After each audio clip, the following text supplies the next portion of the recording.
सर्वप्रथम मी अल्लाहचे या ठिकाणी शुक्रिया अदा करता हूं आणि त्यानंतर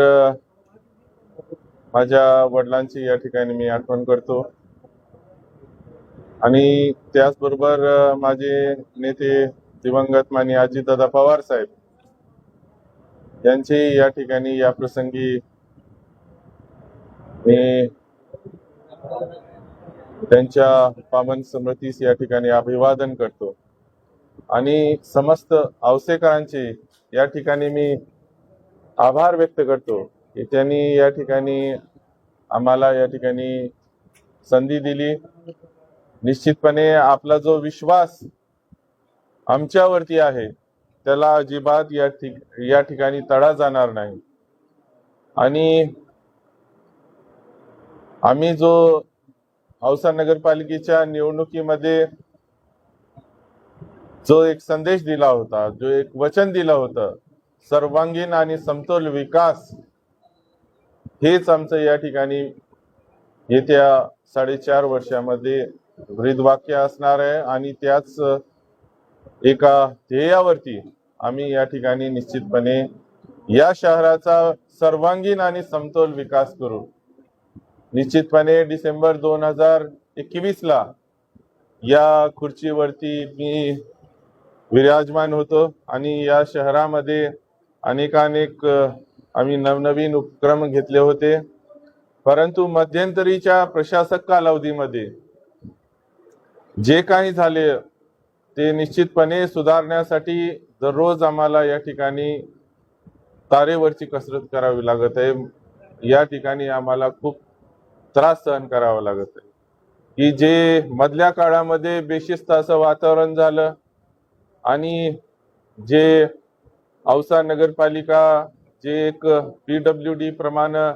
सार्वजनिक बांधकाम संस्था या ठिकाणी बनली आणि मूलभूत सेवा सुविधांवरती या ठिकाणी कोणतेही लक्ष केंद्रित न करता फक्त या नगरपालिकेचा उद्देश फक्त या ठिकाणी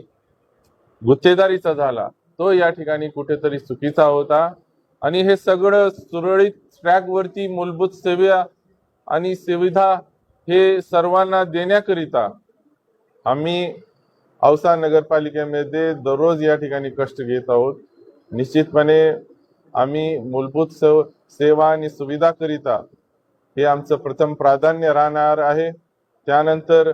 इतर ज्या काही गोष्टी असतील, शहरामध्ये बऱ्याचशा गोष्टी या ठिकाणी आम्हाला करायच्या आहेत।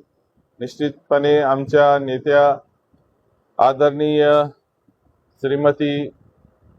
सुनित्रा वहिनी साहेब यांचं या ठिकाणी आम्हाला पाठबळ आहे। पारदादा पवार साहेब, जयदादा यांचंही या ठिकाणी नेहमीचं मार्गदर्शन आहे आणि निश्चितपणे राष्ट्रवादी काँग्रेस पक्ष माझ्यासह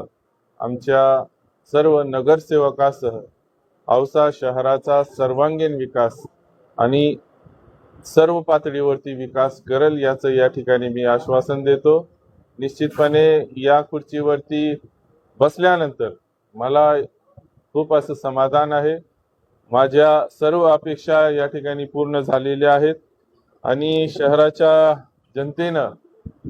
जो काही आमच्यावरती विश्वास दिलेला आहे, पुनश्च एकदा सांगतो की त्याला कुठलाही तडा जाणार नाही आणि अत्यंत प्रामाणिकपणे सर्व समाज घटकांना सोबत घेऊन या शहराचा विकास करू आणि well plan, well develop Ausa city is our dream and we will fight for this and we will achieve target